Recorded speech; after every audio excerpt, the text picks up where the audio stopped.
Hello സുസാമൻ, ഞാനിന്ന് നിങ്ങൾക്ക് എന്താണ് നഴ്സിംഗ് ഹൗസ് ബിൽഡിംഗ് എന്നും എങ്ങനെയാണ് ഈ നഴ്സിംഗ് ഹൗസ് ബിൽഡിംഗ് റൺ ചെയ്യുന്നതെന്നും ഡീറ്റെയിൽ ആയിട്ട് പറഞ്ഞുതരാം. എന്താണ് നഴ്സിംഗ് ഹൗസ് ബിൽഡിംഗ്? ജർമ്മനിയിലെ different types of nursing house building ഉണ്ട്.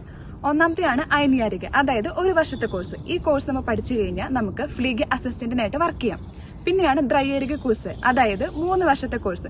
ഇത് നമ്മൾ പഠിച്ചു കഴിയുകയാണെങ്കിൽ നമുക്ക് നാട്ടിലെ രജിസ്റ്റേർഡ് നഴ്സ്, അതായത് ഇവിടത്തെ ഫ്ലീഗ് ഫാക്രാഫ്റ്റ് ആയിട്ട് നമുക്ക് വർക്ക് ചെയ്യാം. നമ്മുടെ നാട്ടിൽ നിന്ന് ഒരുപാട് കുട്ടികൾ നഴ്സിംഗ് ഡ്രൈ ആരിക പഠിക്കാനാണ് വരുന്നത്. അതായത് ഫ്ലീഗ് ഫാക്രാഫ്റ്റ് ആവാനുള്ള കോഴ്സ് പഠിക്കാനായിട്ടാണ് കൂടുതൽ പേരും ജർമ്മനിക്ക് വരുന്നത്.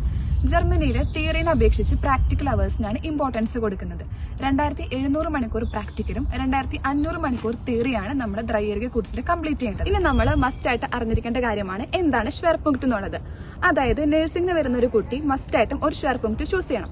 ഒന്നില്ലെങ്കിൽ അത് ഓൾഡ് ഏജ് ഹോം ആയിരിക്കും, അല്ലെങ്കിൽ അത് ഹോസ്പിറ്റലായിരിക്കും. ഇപ്പൊ ഹോസ്പിറ്റലാണ് നമ്മൾ മെയിൻ പ്ലേസ് ആയിട്ട് ചൂസ് ചെയ്തിരിക്കുന്നതെന്നുണ്ടെങ്കിൽ നമ്മൾ എവിടെ വർക്ക് ചെയ്യണം? ഓൾഡ് ഏജ് ഹോമിലും വർക്ക് ചെയ്യണം, ഹോസ്പിറ്റലും വർക്ക് ചെയ്യണം. പക്ഷെ ഒരു വ്യത്യാസം എന്താണെന്ന് വെച്ച് കഴിഞ്ഞാൽ എവിടെയാണോ നമ്മുടെ ഷെയർ പോയിന്റ് അവിടെ ആയിരിക്കും നമ്മൾ കൂടുതൽ പ്രാക്ടിക്കൽ അവേഴ്സ് ചെയ്യേണ്ടത്. പിന്നെ വേറൊരു കാര്യം എന്ന് വെച്ച് കഴിഞ്ഞാൽ നമ്മുടെ എക്സാംസ് വരുമ്പോൾ, അതായത് അബ്സ്ട്രസ് പ്രൂഫിങ്, സിഷ്യം പ്രൂഫിങ് എക്സാംസ് ഒക്കെ വരുമ്പോൾ നമ്മൾ ഷെയർ പോയിന്റ് ആയിട്ട് ചൂസ് ചെയ്തിരിക്കുന്ന സ്ഥലത്തായിരിക്കും നമ്മൾ ഈ പ്രാക്ടിക്കലൊക്കെ ചെയ്യുന്നത്. എന്നിരുന്നാലും നമുക്ക് ഹൗസ് ബിൽഡിങ്ങിന്റെ ലാസ്റ്റ്, അതായത് 3 വർഷത്തെ പരീക്ഷ കഴിഞ്ഞിട്ട് നമുക്ക് ചൂസ് ചെയ്യാം എവിടെ നമുക്ക് വർക്ക് ചെയ്യണം. ഓൾഡ് ഏജ് ഹോം വേണോ, ഹോസ്പിറ്റൽ വേണോ എന്നുള്ളത് നമുക്ക് ചൂസ് ചെയ്യാവുന്നതാണ്. നമ്മൾ ഓൾറെഡി പറഞ്ഞു 3 വർഷത്തെ നഴ്സിംഗ് ഹൗസ് ബിൽഡിങ്ങിൽ നമ്മൾ ഓൾഡ് ഏജ് ഹോമും അതേപോലെ ഹോസ്പിറ്റലും കവർ ചെയ്യണമെന്ന്. അപ്പൊ നമ്മൾ ഒരു സ്ഥലത്ത് തന്നെയല്ല നിൽക്കേണ്ടത്. ഇപ്പൊ ഓൾഡ് ഏജ് ഹോമിലാണെങ്കിലും ഒരുപാട് സെക്ഷൻസ് ഉണ്ട്. അതായത് ഡിമെൻസ് പേഷ്യൻസ് ഉള്ള ഓൾഡ് ഏജ് ഹോം ഉണ്ട്, നോർമൽ ആയിട്ടുള്ള ആൾക്കാർ നിൽക്കുന്ന ഓൾഡ് ഏജ് ഹോം ഉണ്ട്, അതേപോലെ കുർസൈറ്റ് ഫ്ലീഗ്, ടാഗസ് ഫ്ലീഗ്, ആംബുലാന്റ് ഫ്ലീഗ്, അങ്ങനെ ഒരുപാട് സെക്ഷൻസ് ഉണ്ട്. ക്രാങ്കൻ ഹൗസിൽ നമുക്ക് പിന്നെ ഓൾറെഡി അറിയാം, അവിടെയും ഒരുപാട് സെക്ഷൻസ് ഉണ്ട്.